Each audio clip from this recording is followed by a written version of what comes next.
Semana passada eu fiz a exposição do nosso texto em 1 Coríntios, capítulo 3, no culto vespertino. Eu não estive nesse culto das 11 horas, mas vocês que aqui estavam ouviram o aviso que a série continuaria para não nos atrasarmos no sermão vespertino. Então eu expus todo o capítulo 3 de 1 Coríntios no culto das 18h30. Se você está acompanhando a série, não ouviu a mensagem, fique atento, logo a nossa equipe da mídia vai subir a mensagem e você poderá ouvi-la. Então, dando sequência à nossa exposição, hoje nós ouviremos 1 Coríntios, capítulo 4, a partir do versículo de número 1. Assim diz a palavra do Senhor. Assim, pois, importa que os homens nos considerem como ministros de Cristo e despenseiros dos mistérios de Deus. Ora, além disso, o que se requer dos despenseiros é que cada um deles seja encontrado fiel. Todavia, a mim muito pouco se me dá de ser julgado por vós ou por tribunal humano. Nem eu tampouco julgo a mim mesmo, porque de nada me argui a consciência. Contudo, nem por isso me dou por justificado, pois quem me julga é o Senhor.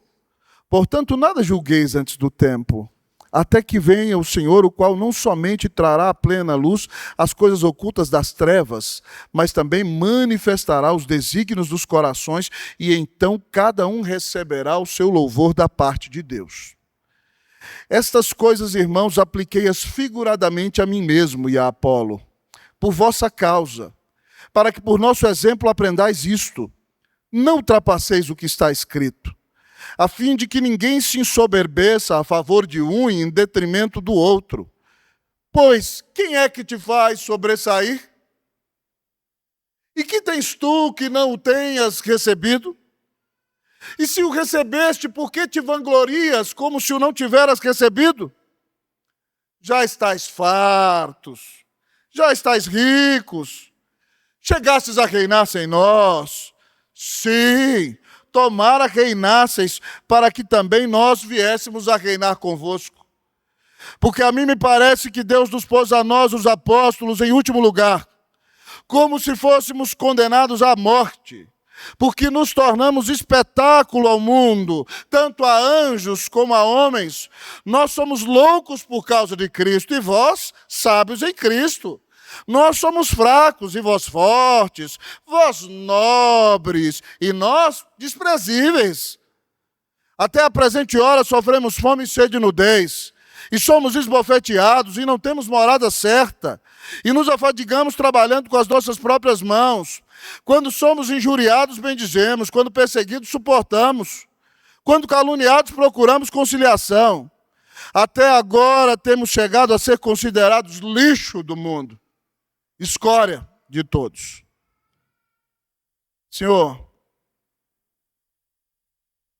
fala conosco, Pai, nesse texto em que o apóstolo Paulo testemunha das suas dores como pastor, suas dores ministeriais perante uma igreja que o julgava de maneira tão equivocada.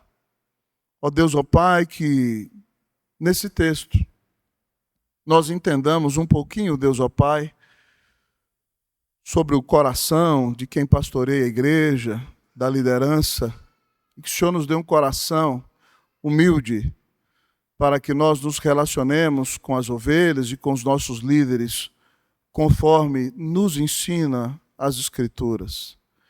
Que todas as nossas avaliações e juízos sejam fundamentadas na Escritura e que os nossos relacionamentos sejam fundamentados em solidariedade, em amor, compreensão e apoio, que não sejamos povo cheio de pedras nas mãos, mas que sejamos povo de braços abertos, para caminhar juntos com aqueles que o Senhor constituiu para nos abençoar, para nos alimentar, para nos pastorear, para nos corrigir, ó Deus, ó Pai, porque velam por nossas almas como quem tem que prestar contas. Fala ao nosso coração. Pai, essa carta de 1 aos Coríntios é extremamente desafiadora. Ó Pai, e o Senhor a tem usado para impactar o meu coração e chamar também a Igreja Unida à maturidade nesse ano. Que nesse ano, Deus ó Pai, o Senhor tire muita gente aqui da meninice na fé. E que o Senhor faça com que a nossa igreja cresça espiritualmente. Que ela seja uma igreja madura, que ela seja uma igreja firmada na Tua palavra, que ela seja uma igreja que tem comunhão com o Senhor, que ela seja uma igreja verdadeiramente cheia de amor na prática, e que ela seja uma igreja que não busca o seu próprio interesse, mas que ela seja uma igreja que busca a glória do Senhor e deseja te servir com fidelidade, com todo o coração. Tem misericórdia de mim, pecador, Deus, eu não sou melhor do que os meus irmãos em nada. Te agradeço por esse fim de semana maravilhoso que já estamos vivendo. Te agradeço pelo culto de oração que tivemos ontem aqui, pelas atividades que já tivemos da UMP, ó Deus, ó Pai, da UPA, Senhor Deus, ó Pai, pelo culto que tivemos ali em São Caetano, 65 anos daquela nossa igreja neta, com o nosso coral cantando. Obrigado pelo privilégio que o Senhor me deu de anunciar a Tua palavra com unção e poder do Espírito ali ontem à noite, ser usado pelo Senhor. Ó Deus, muito obrigado porque o Senhor tem cuidado de nós e apesar de nós o Senhor nos tem usado. Deus, obrigado pelo culto de 8 horas, que o pastor Camargo já nos reportou que foi um culto bem frequentado, um culto abençoado. Ó Deus, continua a abrir os céus e derramar bênçãos sobre a Igreja Unida. Senhor, nós não merecemos nada de Ti. Se o Senhor for nos tratar como nós merecemos, nós estamos perdidos, mas o Senhor é misericordioso, é Deus de graça. Então, Deus, tem misericórdia de nós, porque o Senhor mandou Jesus morrer por nós. E, ó Deus, nos enche com Teu Espírito Santo, enquanto ouvimos a Tua palavra. Transforma a nossa vida e abençoa o nosso coração. Nós oramos em nome de Jesus. Amém. A igreja pode sentar-se.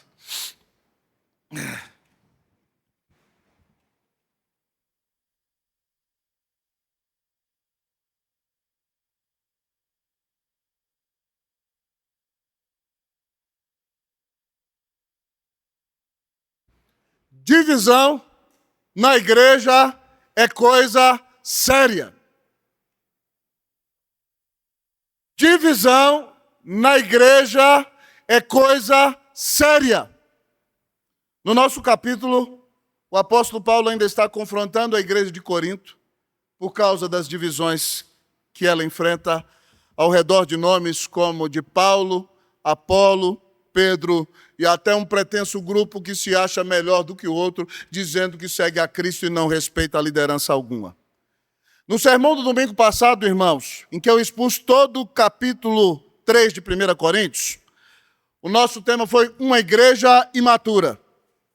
E as 5 características, deixa eu ver, 1, 2, 3, 4, 5 características de uma igreja imatura são: primeiro, que ela está dividida; segundo lugar, que ela não dá glória a Deus; terceiro lugar, que ela não reconhece o seu fundamento, que é Cristo; quarto lugar, que ela não reconhece a sua identidade; e em quinto lugar, que ela não é uma igreja humilde. Desses pontos que eu preguei na semana passada, irmãos, os que mais me impactaram, todos me impactaram, mas os últimos me impactaram profundamente. E o penúltimo me deixou tremendamente impactado, porque o apóstolo Paulo diz que a igreja de Corinto não conhecia a sua identidade. Ele mostra para aquela igreja, ele vai falar no capítulo 6, que cada um de nós como indivíduo é templo do Espírito Santo. Mas ele mostra para eles que todos eles juntos também são o templo do Espírito Santo. Ele diz nos versículos 16 e 17: não sabeis que sois santuário de Deus e que o Espírito Santo de Deus habita em vós? Então todos nós reunidos juntos somos o santuário, o templo no qual onde o Espírito Santo habita. E aí ele diz o seguinte: se alguém destruir o santuário de Deus, Deus o destruirá.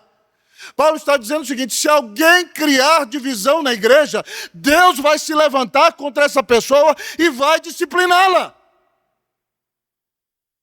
E eu disse a vocês que eu já vi muita gente que se causa divisão na igreja e Deus se levanta e disciplina essas pessoas. Porque o santuário de Deus que sois vós é sagrado. O que nós dissemos é o seguinte, que nós deveríamos questionar a nossa liderança somente quando ela é infiel às Sagradas Escrituras ou quando ela vive uma vida pecaminosa. Senão, nós devemos caminhar com a nossa liderança. E se nós formos instrumento de difamação e divisão na igreja, é isso que Paulo está falando. Se nós destruirmos o santuário de Deus, a unidade da igreja, Deus vai se levantar contra nós e vai nos disciplinar, vai puxar a nossa orelha e vai nos envergonhar. Então, irmãos, nós precisamos sinceramente revisar o nosso coração. Será que nós temos sido instrumento de divisão na nossa igreja? Será que nós temos sido instrumento de difamação da nossa liderança? Será que nós estamos sendo disciplinados pelo Senhor porque nós não estamos atuando em nossa vida e em nossa igreja conforme o ensino da palavra de Deus? No último argumento, Paulo desafia a igreja de Corinto a viver em humildade e não ficar criando partido ao redor dos seus líderes. E ele termina dizendo que a igreja não pertence aos líderes. São os líderes que pertencem à igreja. Eu fiquei maravilhado no sermão passado com isso, por isso estou repetindo para você. A maneira como ele termina dizendo que aquela igreja deveria ser humilde, ele diz assim, olha, vocês não pertencem aos homens, não se gloriem neles. Ele diz, seja Paulo, seja Apolo, versículo 22, eu estou no capítulo 3 ainda. Seja Cefas, seja o mundo, seja a vida, seja a morte, sejam as coisas presentes, sejam as futuras, tudo é vosso. Não se dividam ao redor de homens. Paulo é de vocês, Apolo é de vocês, Pedro é de vocês, a morte é de vocês, porque quando vocês morrerem, vocês vão se encontrar com Jesus, o presente é de vocês, a vida eterna é de vocês. Vocês só pertencem a Cristo, e Cristo pertence a Deus, louvado seja o Senhor. E então Paulo segue agora o seu argumento, irmãos, defendendo esse assunto, dizendo para nós que divisão na igreja é coisa séria, e nós devemos repelir qualquer tipo de divisão na igreja. Ele vai nos dizer aqui agora, irmãos, ele vai nos apresentar o seu testemunho como pastor. Então Paulo aqui nos apresenta agora o testemunho do pastor, que luta pela unidade da igreja. Nós vamos olhar aqui para esse texto dessa manhã, então vamos ver quais são as características do testemunho do pastor. Primeira característica do testemunho do pastor que o texto nos apresenta é a missão. Primeira característica do testemunho do pastor que o texto nos apresenta é a missão. Versículos 1 e 2 diz assim o texto. Assim, pois, importa que os homens nos considerem como ministros de Cristo e despenseiros dos mistérios de Deus. Ora, além disso, o que se requer dos despenseiros é que cada um deles seja encontrado fiel. Paulo, amados irmãos, está dizendo, no lugar de ficar brigando pelos líderes, ou criando partido e brigando pelos irmãos, eu gosto mais do jeito de Apolo. Eu gosto mais do jeito de Paulo. Não, eu gosto do estilo de Pedro. No lugar de ficar com orgulho e com essa bobeira, vocês têm que olhar para nós da seguinte maneira. Assim importa que os homens nos considerem como ministros de Cristo e despenseiros dos mistérios de Deus. Irmãos, eu não gosto de ficar falando palavra grega aqui sempre no púlpito para não parecer snob. Mas hoje, por causa da explicação, é importante que eu use os termos gregos para que vocês entendam aqui. Essa palavra usada para ministro de Cristo no grego é uma palavra chamada hiperetas. Começa com H na nossa língua, seria. E essa palavra se referia a um cidadão que, quando ele era conquistado pelo exército inimigo, ele era colocado como escravo, e ele era colocado embaixo nas galés, no fundo do mar, e ele era obrigado a remar. E eles eram acorrentados uns aos outros. E se eles não remassem, eles eram açoitados. Então Paulo está dizendo, às vezes você olha assim, nossa, você tem que nos considerar como um grande ministro, como ministro da Suprema Corte, ou como ministro do Executivo. Não, a palavra usada para ministro aqui é hiperetas. Ou seja, o pastor, Paulo está dizendo, ó, eu e Apolo, os pastores, nós somos remadores. Nós estamos na linha de frente remando para o barco da igreja andar. É isso que significa.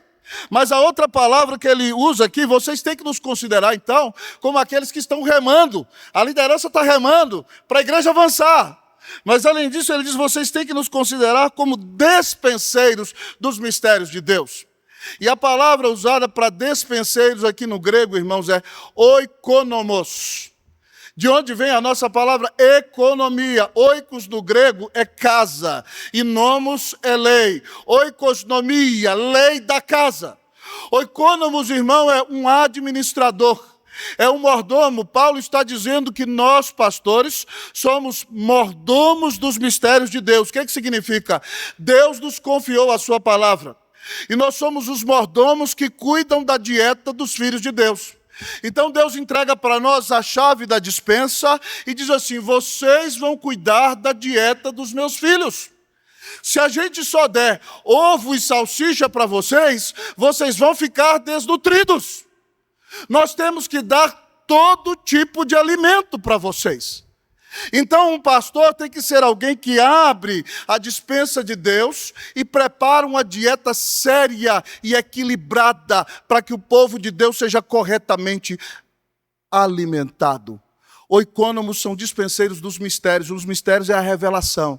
Então, na hora certa, eles tomam o determinado alimento que o rebanho de Deus precisa, preparam o alimento e dão para o povo de Deus.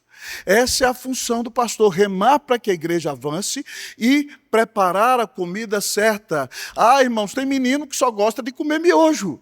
Mas se ele comer só miojo, querido irmão, ele vai ficar desnutrido e vai ter problema. Vai ter problema de colesterol logo cedo. Nós temos que dar carninha, temos que dar tomate, temos que dar cenoura, batatinha, tudo certinho na hora certa. Paulo está dizendo que o pregador, que o pastor, é aquele que vai lá na despensa, prepara o alimento e dá comida do povo para o povo de Deus, para que ele tenha saúde. É por isso que eu gosto de pregar, irmãos, de maneira expositiva, sequencial. Sabe por quê? Porque eu não escolho os assuntos. Os assuntos já estão escolhidos por Deus. E aí ninguém pode falar: o pastor está pregando um sermão carapuça para mim por causa do que eu falei. Não, está na sequência. Você está ouvindo o que Deus quer falar para você. Então fique atento ao que o Espírito Santo quer falar ao seu coração. Dieta bíblica, equilibrada e sadia. E Paulo enfatiza aqui essa função nossa como mordomos, como administradores da casa. Nossa principal função é alimentar o rebanho de maneira saudável, para que a igreja cresça. Ele diz assim no versículo 2: ora, além disso, o que se requer dos despenseiros, desses mordomos, desses administradores, é que cada um deles seja encontrado fiel. Irmão, isso significa que nós temos um compromisso muito sério de dar a vocês uma dieta correta da palavra de Deus. Seria muito simples eu me colocar aqui e que ficar falando o que agrada a vocês. Eu podia ser um pastor aqui que botasse parede preta aqui na igreja, ficasse com um estilo mais jovial, tênisinho jovem para agradar o estilo da juventude e ficar legal para agradar essa época. Isso aí não vale nada se eu não pregar as Escrituras. Eu tenho que alimentar vocês corretamente. O senhor vai me perguntar: você pregou a palavra com fidelidade ou não pregou? Que tipo de mensagem você entregou para o meu povo? Você trouxe uma mensagem de autoajuda? Você só deu tapinha nas costas? Você só disse para o meu povo: você é 10, nota 1000, siga em frente. Não há ninguém como você. Coisinha linda de Jesus. Vai tudo para o inferno, tudo animado, mas ninguém ouviu a palavra. Não vale nada, baboseira. Eu vou ter que prestar contas acerca de todas as mensagens que vocês ouviram nos domingos aqui. E o Senhor requer de nós, como alimentadores do rebanho, que nós sejamos fiéis e preguemos com fidelidade a palavra de Deus. Irmãos, isso é tão importante que Jesus, no seu sermão escatológico, conta uma historinha para ilustrar isso. Ele diz assim, lá em Mateus 24, de 45 em diante, ele diz assim: quem é, pois, o servo fiel e prudente, a quem o Senhor confiou os seus conservos para lhe dar o alimento a seu tempo? Bem-aventurado aquele a quem seu Senhor, quando vier, achar fazendo assim. Em verdade vos digo que lhes confiará todos os seus bens. Mas se aquele servo, sendo mau, disser consigo mesmo: meu senhor está demorando muito, e passar a espancar e bater nos seus companheiros, e sair para a gandaia, e a comer e a beber com ébrios. De repente virá o Senhor dele, em dia que ele menos espera, e na hora em que ele não sabe, e ele vai ser castigado. Sua sorte lançada com os hipócritas. Ali haverá choro e ranger de dentes. Se nós não pregarmos a palavra com fidelidade e buscarmos só agradar homens e ficar curtindo os prazeres dessa vida com os homens, o Senhor diz que vai nos condenar. Mas se nós pregarmos a palavra com fidelidade e abençoarmos o povo de Deus, no dia em que o Senhor voltar, Ele nos recompensará.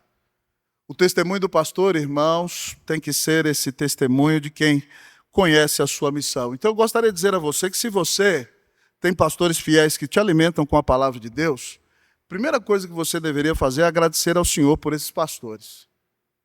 E você, no lugar de ficar só atirando pedra, deveria apoiar os seus pastores, para que eles cumpram a missão. Porque Deus chamou eles primeiramente, antes de tudo, para alimentar vocês com a palavra. E é isso que Ele vai cobrar dos pastores, se eles estão sendo fiéis para alimentar a igreja com a palavra ou não. E se alimentando a igreja com a palavra, eles estão remando para que a igreja avance. O testemunho do pastor começa com a sua missão. Paulo está ilustrando isso para essa igreja imatura, dividida e tremendamente crítica, que é a igreja de Corinto. Ele diz, parem de brigar por nossa causa. Parem de ficar dizendo que um é melhor do que o outro. A nossa missão é remar para que a igreja avance. A nossa missão é pregar com fidelidade a palavra de Deus e alimentar vocês. E nós vamos prestar contas ao Senhor. Nós temos que agradar a Deus. E Paulo agora continua, amados irmãos, a nos mostrar outra característica do testemunho do pastor. A primeira é a sua missão, consciência da sua missão. Mas a segunda é o objetivo do pastor.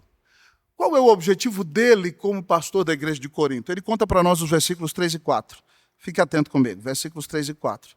Ele diz assim, todavia, a mim muito pouco se me dá ser julgado por vós, ou por tribunal humano, nem eu, tampouco, me julgo a mim mesmo. Porque de nada me argui a consciência. Contudo, nem por isso me dou por justificado. Pois quem me julga é o Senhor. Irmãos, essa palavra do pastor Paulo aqui é violenta demais. Ele fala assim, tô nem aí pro julgamento de vocês. Paulo é bruto. Você achou que o pastor Roster era bruto, né? Irmãos, a igreja de Corinto sempre resistiu à liderança de Paulo. Ô, igrejinha difícil. Paulo plantou a igreja ali, irmãos, se dedicou, foi o segundo lugar em que ele passou mais tempo. Mas Paulo tinha problema de visão. Aquela igreja era grega e ele não se propôs ser filósofo como aquela cidade gostava. E ainda que fosse um grande pregador, não quis ressaltar a oratória. Paulo não era aceito pelos judeus e aquela igreja começou na sinagoga. Em todo lugar em que ele ia, ele era muito perseguido pelos judeus. Os coríntios, irmãos, por causa de Paulo não ter esse estereótipo que agrada a todo mundo, eles o rejeitavam.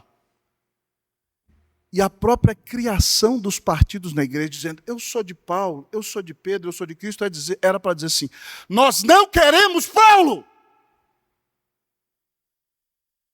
O objetivo era esse. Era rejeitar aquele plantador de igreja, aquele revitalizador do trabalho que ali estava. E por isso, irmãos, Paulo diz assim para eles no versículo 3, eu não estou nem aí para o que vocês pensam. Todavia, a mim pouco se me dá o ser julgado por vós, ou por qualquer tribunal humano. Ele diz mais, mas fiquem tranquilos, porque eu não estou preocupado, não é só com o que vocês pensam de mim, não. Nem eu julgo a mim mesmo. Não estou estabelecendo juízo de valor sobre mim, se eu sou bom, se eu sou ruim. É isso que ele diz. Sabe por quê? Porque minha consciência não está me condenando de nada com respeito ao ministério que eu fiz aí. Eu acho que eu não fiz nada de errado quando eu estive aí pastoreando no meio de vocês. Mas o que ele diz assim? nem por isso me dou por justificado. Ele diz assim, mas a avaliação que importa não é a minha, nem a de vocês. Ele diz aqui, a avaliação que importa é a avaliação do Senhor. Quem me julga é o Senhor. O que Paulo está ensinando para nós aqui, irmãos? Pastores não foram chamados, que Paulo está ensinando, para agradar as ovelhas. Pastores não foram chamados, ainda que as alimentem e amem as ovelhas, para paparicar as ovelhas. Pastores não foram chamados para ficar ligando para os julgamentos das ovelhas. Pastores foram chamados para alimentar as ovelhas e cumprir o chamado de Deus para a vida deles e ser uma bênção na vida das ovelhas. O que nós, pastores, devemos ter, estou pregando o texto bíblico, nós devemos ter consciência limpa, é o que Paulo diz, mas também ter a consciência de que a avaliação que importa acerca do nosso ministério não é nem a nossa, nem a dos homens. A avaliação que mais importa é a avaliação do Senhor Jesus. Um versículo, irmãos, que me impacta desde o início do meu pastorado. É Gálatas 1:10. Eu já expus toda a carta de Gálatas aqui, tem até um livro sobre essa carta. Paulo diz assim, porventura, procuro eu agora o favor dos homens ou de Deus? Ou procuro agradar a homens? Se eu agradasse ainda a homens, eu não seria servo de Cristo. A quem nós queremos agradar, irmãos? Paulo é muito direto, mas no segundo ponto ele nos mostra o seu objetivo. Ele disse que o objetivo dele como pastor é agradar a Deus. E esse não deveria, ser o objetivo só de Paulo. Nem meu somente, esse deveria ser o objetivo de cada um de nós. Porque grande parte dos problemas que você enfrenta como cristão é porque você é muito agradador de homens. E aí as pessoas estão fazendo coisa errada na sua frente e você faz vista grossa como se não estivesse vendo nada. E se torna cúmplice e responsável também pelos pecados alheios. Mas, irmãos, nós temos que amar a todos os nossos irmãos. Mas se nós nos propusermos a viver agradando as pessoas, sabe o que vai acontecer? Nós não vamos conseguir agradar ninguém. E vamos desagradar ao nosso Deus. Então, que tal como o apóstolo Paulo, e esse é o grande desejo da minha vida, apesar de ser tão falho e pecador, que nós nos proponhamos a agradar a Deus. Porque ele diz, se eu quisesse agradar a homens, eu não seria servo de Cristo.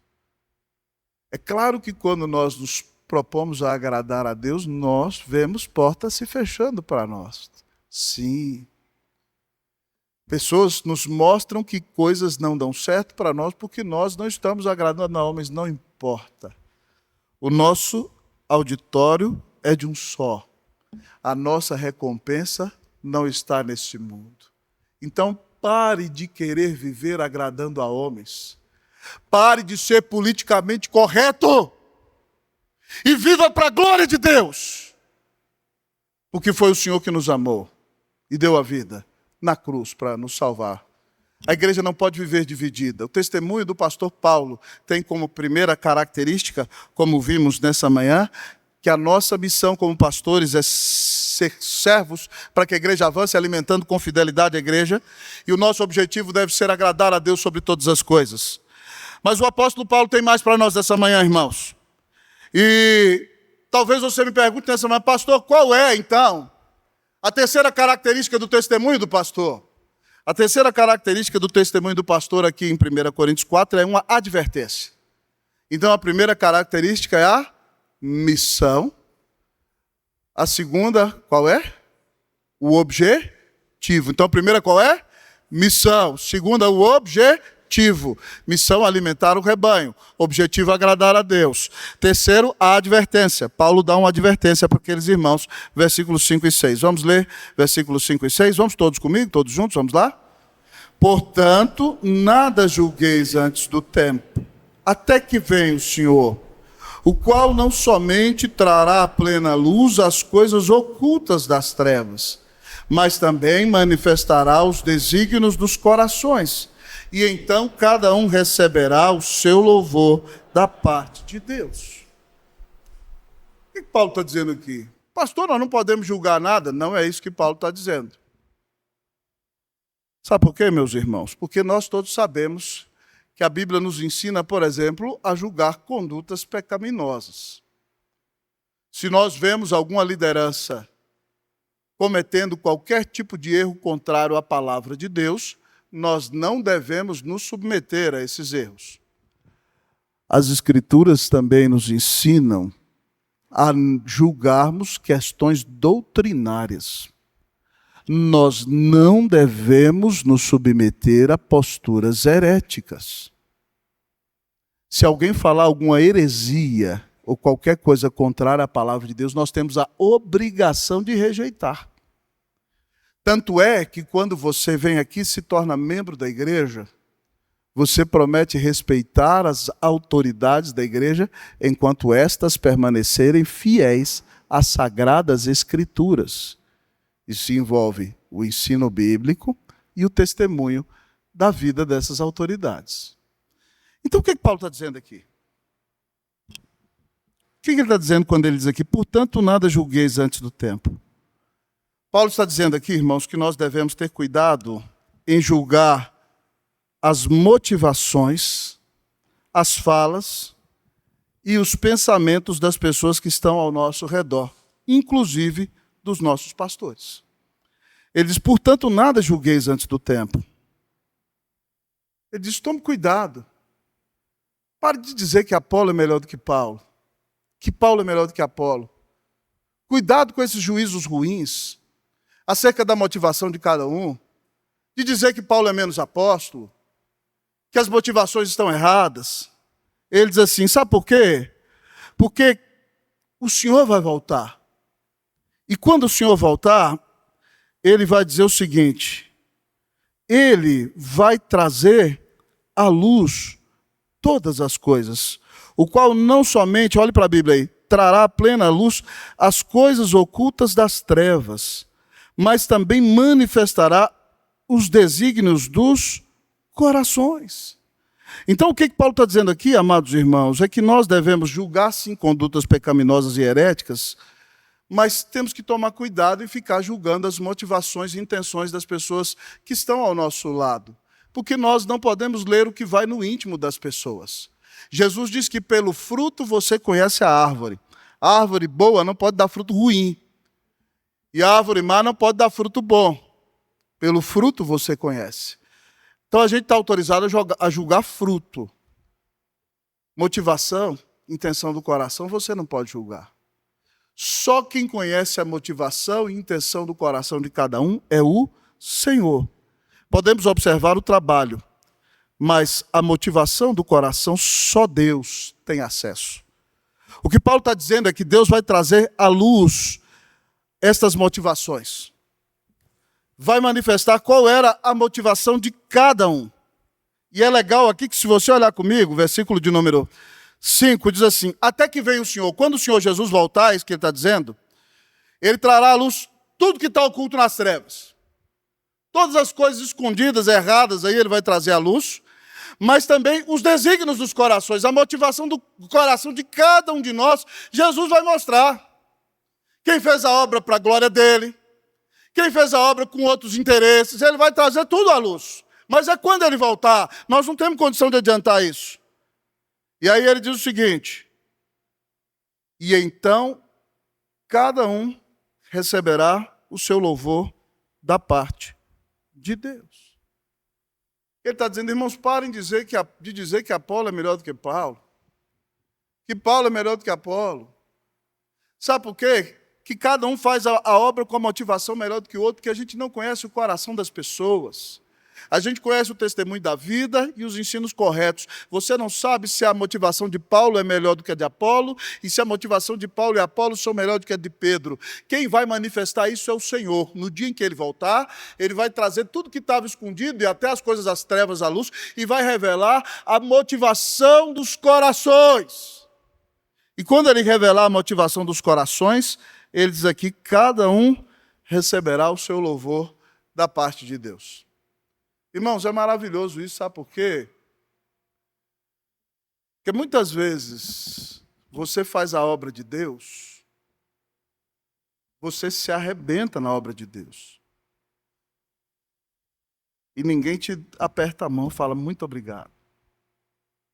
Ninguém fala assim, foi espetacular o coral hoje, Vivi.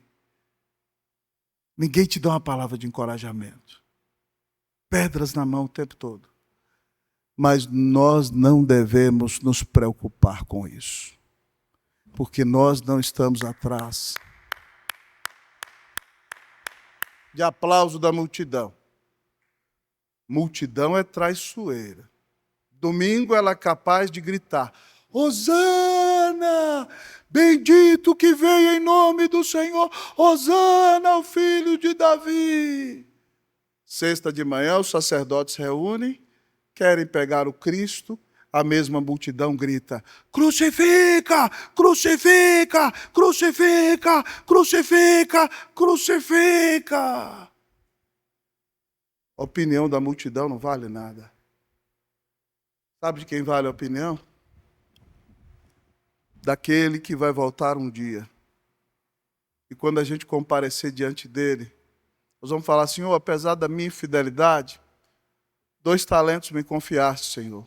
Toma aqui, Senhor. Ganhei outros 2. É isso que Paulo está dizendo, irmãos. Cada um vai receber o seu louvor da parte de Deus. Sabe o que ele vai falar? Muito bem, servo bom e fiel. Foste fiel no pouco, sobre o muito eu te colocarei. Entra no gozo do teu Senhor. O elogio que vale, apesar da gente não merecer nada, é o elogio de Jesus. Você já parou para pensar? Irmãos, eu essa semana passada preguei na parábola dos talentos, né, e Deus tem me dado a bênção de pregar para muitos lados, e eu falei, meu Deus, pecador miserável como eu, vou ouvir meu rei dizer para mim, muito bem, servo bom e fiel. Que privilégio, que bênção maravilhosa. Você vai receber o seu louvor de parte de Deus. Se não bastasse, ele ainda diz que vai aumentar responsabilidade. Foste fiel no pouco, sobre o muito eu te colocarei. E se não bastasse, por causa do que Jesus fez, nós vamos participar da festa. Entra no gozo do teu Senhor. Irmãos, eu anelo o dia que eu vou comparecer diante do meu rei. E apesar de toda a minha miséria, eu não sei se eu vou conseguir ficar de pé. Mas pela graça dele, eu quero ouvir muito bem, servo bom e fiel. Importa receber o louvor de Deus. Amém, irmãos? Que nós queiramos agradar a Deus. A advertência de Paulo para nós é cuidado. Pare de julgar as intenções, as motivações da pessoa. Julgue o fruto, julgue a doutrina. Que Deus nos levante para apoiar os nossos líderes. Para a honra e para a glória do nome de Jesus. Amém. Pastor, qual outra característica nós aprendemos do testemunho do pastor? A quarta característica do testemunho do pastor que o texto nos apresenta é a humildade, irmãos. A quarta característica do testemunho do pastor que nós aprendemos é a humildade. Então a primeira que nós vimos foi a missão. A segunda foi o objetivo. A terceira foi a advertência. A quarta é a humildade. Versículos 6 e 7. Eu vou ler o 6, a igreja o 7. Estas coisas, irmãos, apliquei-as figuradamente a mim mesmo e a Apolo, por vossa causa, para que por nosso exemplo aprendais isto. Não ultrapasseis o que está escrito, a fim de que ninguém se soberbeça a favor de um e em detrimento de outro. Leamos todos juntos o 7. Por que...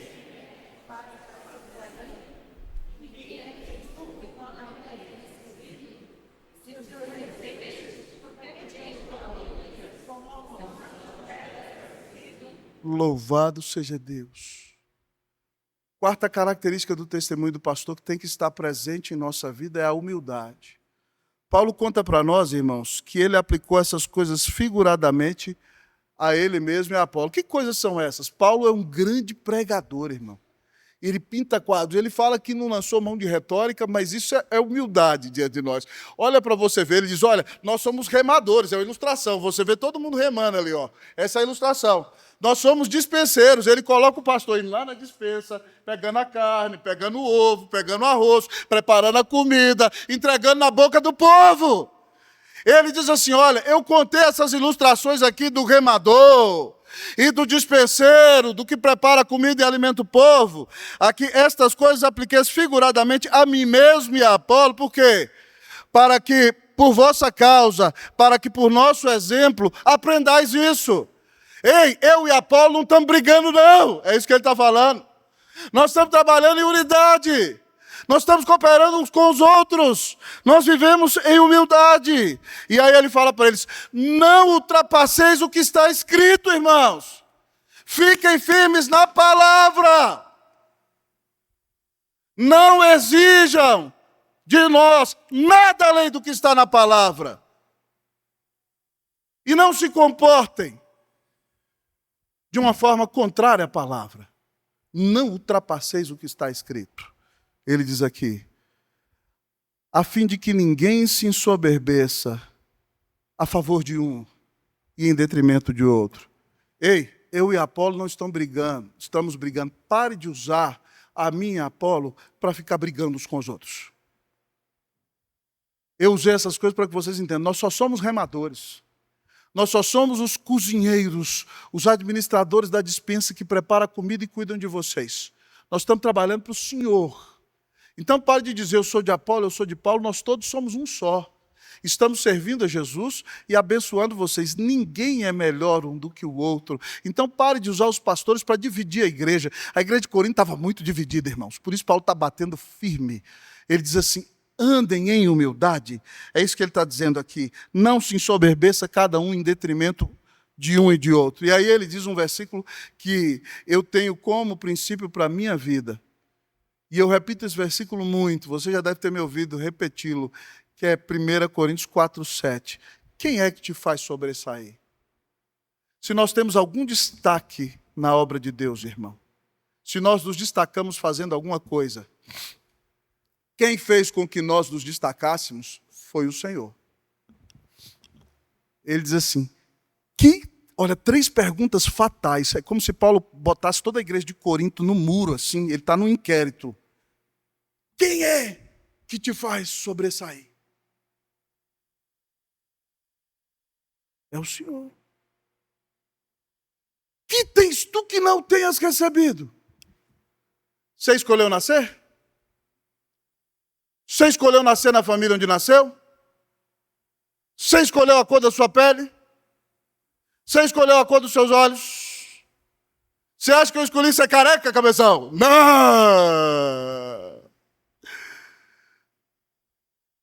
Você acha que eu escolhi ser crente? Não, foi o Senhor que me escolheu. Você acha que eu escolhi os dons espirituais que eu tenho? Não! Você acha que eu escolhi ser pastor? Tentei correr disso com todas as minhas forças, mudei até de cidade para ver se estava errado.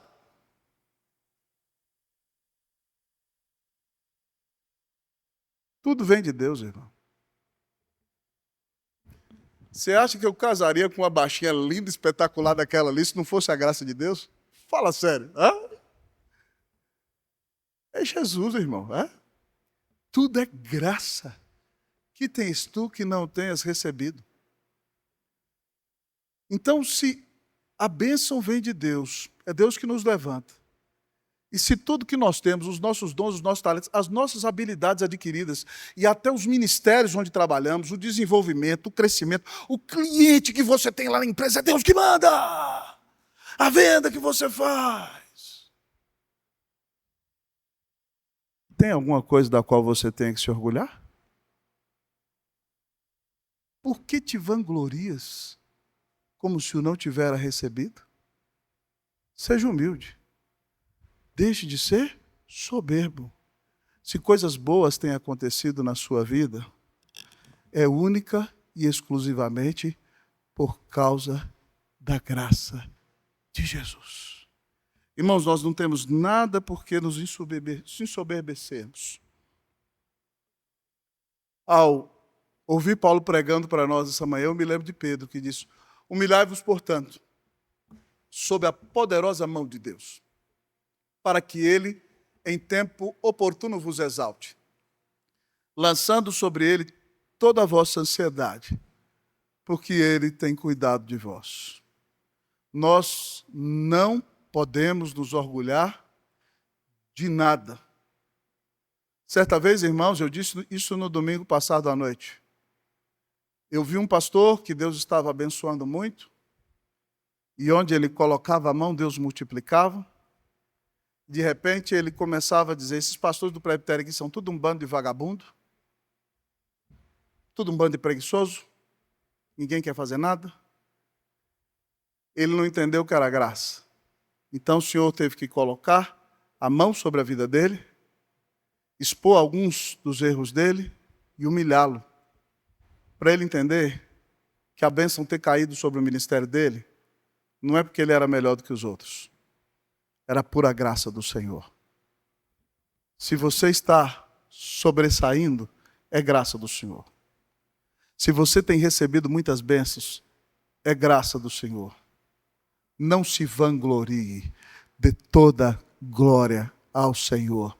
Que Deus nos dê um coração quebrantado e humilde, em nome de Jesus. Amém.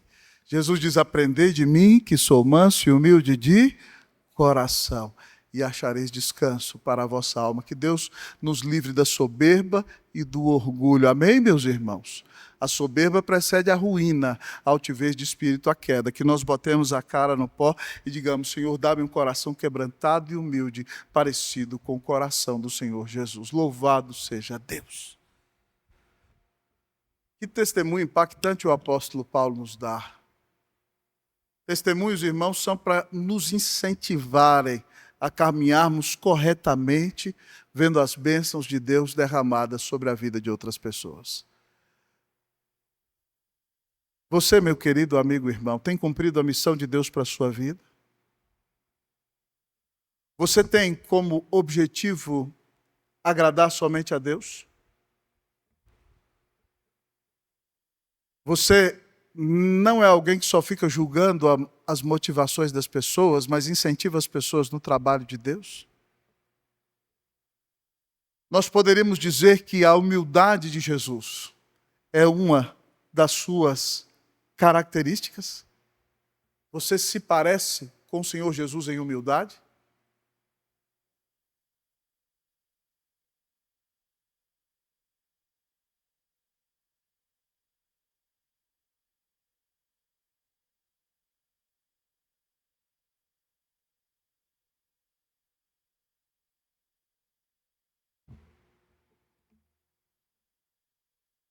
Que o Senhor tenha misericórdia de nós.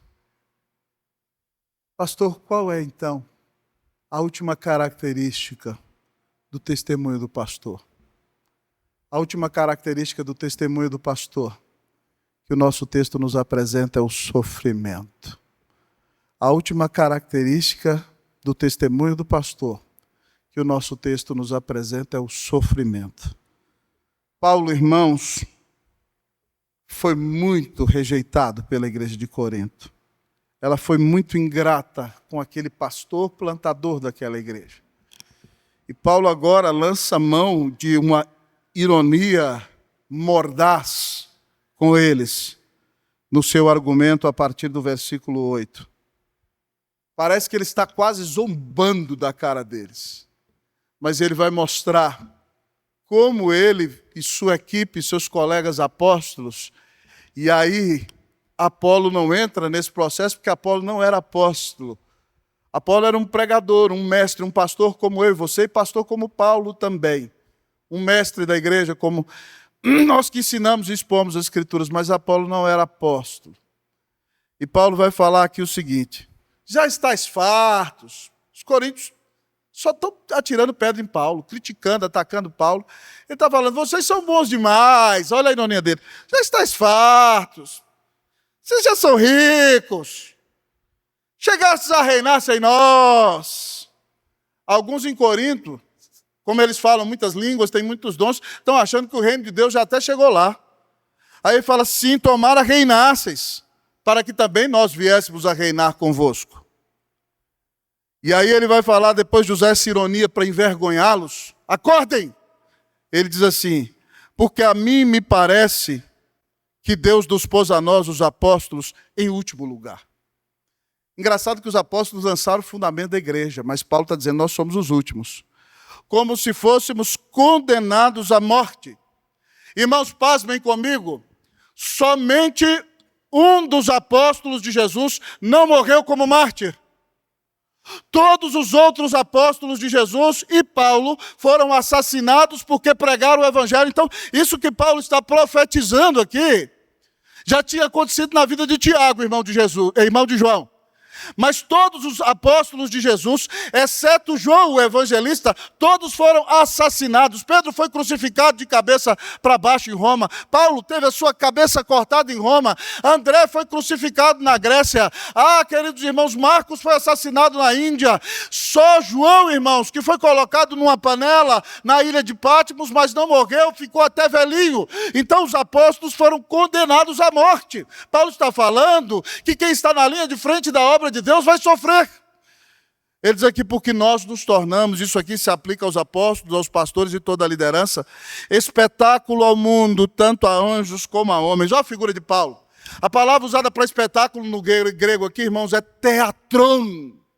De onde vem a nossa palavra teatro. Paulo diz assim, é como se nós estivéssemos num teatro, onde estão nos assistindo os homens e os anjos. Você acha, meu querido amigo irmão, que esse negócio de reality show, BBB, é coisa da Globo? Não é! Paulo diz, nós estamos no reality. Os anjos, os homens estão assistindo o teatro da nossa vida, para ver no que vai dar. É isso que ele está dizendo aqui, ó. Nós nos tornamos um teatro. É como aqueles grandes teatros gregos, onde os cristãos eram levados para serem assassinados. Os homens e os anjos estão olhando na nossa vida para ver o que vai dar. Tem uma grande expectativa. É isso que ele está dizendo aqui. Vocês são muito bons, mas eles falam assim, nós somos uns loucos. A palavra usada para louco no grego aqui, irmão, significa nós somos uns retardados. A palavra muro aqui, por causa de Cristo. Nós é que somos retardados. Não, vocês são sábios, vocês são bons demais. Nós somos fracos, sem forças. Vocês fortes, vocês são nobres, nós somos desprezíveis. Paulo está falando do sofrimento que eles passaram. Até a presente hora, que é dos apóstolos mesmo, irmãos, nós sofremos fome por causa do evangelho, nudez, sede, batem na nossa cara, somos esbofeteados. Não temos morada certa, mudamos de um lugar para o outro, nos afadigamos, ficamos cansados até morrer, trabalhamos com nossas próprias mãos. Depois ele vai falar em Corinto lá na frente, que quem prega o evangelho tem que ser sustentado pela igreja. Mas a igreja de Corinto era de tão duro coração que mesmo sendo rica, ela nem pagava o salário de Paulo como pastor. A igreja de Filipenses pagava para Paulo ser pastor em Corinto, só para você ter ideia. E a igreja de Filipenses era pobre. É como se, meu amado irmão, uma igreja aqui em São Paulo, imagine que a igreja de Paraisópolis ou de Heliópolis pagasse o meu salário pelo seu pastor de vocês aqui na Unida. É mais ou menos isso que acontecia ali. A igreja de Corinto era uma igreja ruim, irmãos. Era uma igreja complicada. E ele diz aqui o seguinte, quando somos injuriados, bendizemos. Estão falando mal de nós estamos abençoando. Somos perseguidos, aguentamos a pancada. Nos caluniam, a gente vai lá, o que foi, meu irmão? Vamos parar de brigar. A gente busca a paz. E aí Paulo diz, até agora, nosso sofrimento é tão grande, irmãos, que nós somos considerados o lixo do mundo. Meu Deus do céu. Por isso que eu falo com todo menino que quer ser pastor, não é só a glória do púlpito no domingo, não. Preste atenção. O que está por trás é muito forte. Nós somos o lixo do mundo. As batalhas espirituais que a gente enfrenta, ninguém quer correr atrás, porque nós vivemos os melhores momentos do ser humano, irmãos. Mas nós enfrentamos os piores momentos do ser humano. E temos as nossas próprias lutas pessoais, espirituais e familiares. Paulo diz, nós, irmãos, somos o lixo do mundo. Vocês estão me tratando como pastor, como se eu fosse um lixo. É isso que Paulo está dizendo para eles. E ele usa mais. Nós somos a escória de todos. A escória é o que resta quando a prata e o ouro é purificado, né? Mas o significado dessa palavra aqui, ela foi inventada pelos atenienses, irmãos. Os atenienses, a fim de evitar calamidades públicas, anualmente, porque eles eram idólatras, jogavam no mar como uma oferta ao deus Poseidon, um homem criminoso. Por isso o termo escória passou a ser usado como uma oferta expiatória, um resgate por nosso filho. Em comparação à salvação da vida do nosso filho, que isto seja para nós, ou seja, algo depreciativo e sem valor. É usado de um homem que, em benefício da religião, passa por provas horrendas por causa da salvação de outros e deva ser, então, jogado fora. A escória era aquele que não valia nada e era jogado fora. Aquele que não presta para nada. Aquele do qual nós podemos abrir mãos. Eu quero dizer para você que muitos desses sofrimentos dos apóstolos, eu sou grato a Deus por isso, nós ministros do Evangelho não sofremos hoje. Não estamos passando fome, não estamos dormindo no relento, não temos sede, não estamos sendo açoitados e graças a Deus por isso. Mas muitas vezes, no pastorado, nós sofremos calúnia, nós sofremos difamação, nós sofremos vil desprezo, nós sofremos rejeição, nós sofremos resistência, rebeldia o tempo todo, perseguição. Meus presbíteros são testemunha, a igreja não sabe, mas já houve gente que foi excluído da igreja em determinado momento, que escreveu carta a respeito desse pastor de vocês, falando as piores calúnias que alguém pode dizer a respeito. Meus presbíteros foram testemunha disso na época. E nós tivemos que ficar calados. Eu sou pecador, irmãos. Imagina alguém caluniando você, te destruindo, a pessoa em pecado, errada, você vai disciplinar. A minha tendência era reagir, o presbítero Ernesto botou a mão em mim. Calma, pastor. Obrigado. Eu agradeci a Deus pela vida do meu presbítero Ernesto. Calma. Porque quem defende é o Senhor. Nós somos humanos. Quem defende é o Senhor. Mas nós precisamos entender, irmãos, que nós estamos sofrendo por causa de Cristo Jesus. E por Ele vale a pena sofrer todas as coisas. Eu quero lhe perguntar, irmão, você tem encarado essa igreja aqui como se ela fosse sua ou como se ela fosse de Jesus? Você tem desejado que as coisas nessa igreja aconteçam conforme a sua vontade ou conforme o ensino da palavra de Deus? É difícil se adequar à palavra de Deus, mas é o melhor para a nossa vida, porque Deus nos amou e deu Cristo na cruz para nos salvar. Paulo está dizendo, irmãos, que nós devemos odiar a divisão e devemos caminhar em unidade. E como pastor, ele dá um testemunho fiel, que é caracterizado pela sua missão, pelo objetivo de agradar a Deus, pela advertência de cuidarmos de julgar motivações, por vivermos uma vida de humildade na presença do Senhor e por entendermos, irmãos, que se necessário for, nós vamos sofrer por causa de Jesus. Paulo diz em Filipenses 1:29 que a nós nos foi dada a graça de não somente crermos em Cristo, senão de padecermos por Ele. Se for para sofrer por Ele, amém, irmãos? Nós vamos sofrer. Porque, como dizia Charles Stanley, Se Jesus Cristo é Deus e Ele morreu por mim, não existe sacrifício grande demais que eu possa fazer por Ele. Que você saiba que se você está sofrendo, não é por causa das coisas erradas que você faz, mas porque você está sofrendo, porque é fiel a Jesus e caminha com Ele cada dia da sua vida. Que Deus nos dê a bênção de caminhar em fidelidade na presença do Senhor. Que Deus nos abençoe, que Deus faça de nós uma igreja unida, em nome de Jesus, para a glória de Jesus. Amém.